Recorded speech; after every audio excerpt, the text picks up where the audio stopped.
नमस्कार दोस्तों, मैं हूं शिखा जायसवाल। हरियाणा की 90 विधानसभा सीटों के लिए काउंटिंग जारी है, जहां बड़ा उलटफेर हो गया है।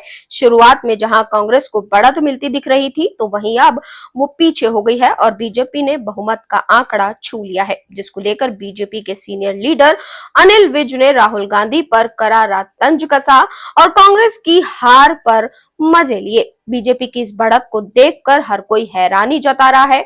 तमाम एग्जिट पोल कांग्रेस की जीत की भविष्यवाणी कर रहे थे, लेकिन लोकसभा चुनाव की ही तरह इस बार के रुझानों ने भी एग्जिट पोल के अनुमानों को एक बार फिर से गलत साबित कर दिया है। इस बीच अनिल विज ने एक बार फिर से सीएम बनने की इच्छा जाहिर कर दी है। अंबाला कैंट विधानसभा सीट से भारतीय जनता पार्टी के उम्मीदवार और दिग्गज नेता अनिल विज ने कहा कि भारतीय जनता पार्टी आगे चल रही है और कांग्रेस जश्न मना रही है, क्योंकि कांग्रेस पार्टी में कई लोग चाहते थे कि भूपेंद्र सिंह हुड्डा ये चुनाव हार जाएं।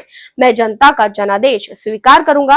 और इसी के साथ उन्होंने एक बार फिर से सीएम बनने की इच्छा भी जता दी। उन्होंने कहा कि अगर हाईकमान चाहेगा तो मैं मुख्यमंत्री बनूंगा और हरियाणा राज्य को सबसे नंबर 1 पर लेकर आऊंगा। कांग्रेस के जश्न मनाने पर अनिल विज ने कहा कि ये कांग्रेस को भी बताओ कि बीजेपी आगे चल रही है। कहीं वो इसलिए तो जश्न नहीं मना रहे कि कांग्रेस में भी बहुत से लोग चाहते थे कि भूपेंद्र सिंह हुड्डा हार जाएं।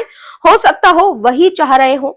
राहुल जी अभी उठे नहीं हैं, अब वो उठेंगे, जलेबियों की फैक्ट्री को खोलेंगे, चिमनियों में धुआं उठेगा, फिर मशीन चलेगी और फिर मजदूर आएंगे।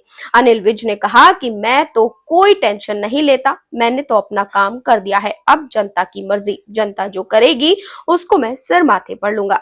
मैं एक बार चुनाव हारा था और कांग्रेस का जुलूस निकल रहा था, लेकिन मैं मजे में चाय पी रहा था। आपको बता दें कि भारतीय जनता पार्टी के नेता अनिल विज अपनी अंबाला कैंट सीट से फिलहाल आगे चल रहे हैं। आपको बता दें कि बीजेपी की जीत देख कांग्रेस ने एक बार फिर सवाल खड़े करने शुरू कर दिए हैं। कांग्रेस नेता जयराम रमेश ने आरोप लगाया है कि चुनाव आयोग डेटा अपडेट नहीं कर रहा।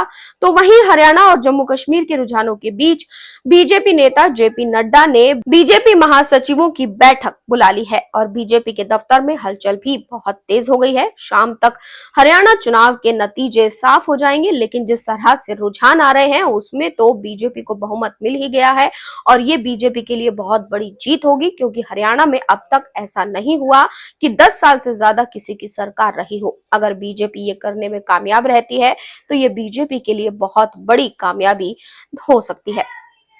तो फिलहाल हरियाणा चुनाव पर आपकी क्या राय है, कमेंट बॉक्स में जरूर बताएं। साथ ही चैनल को सब्सक्राइब करना बिल्कुल न भूलें।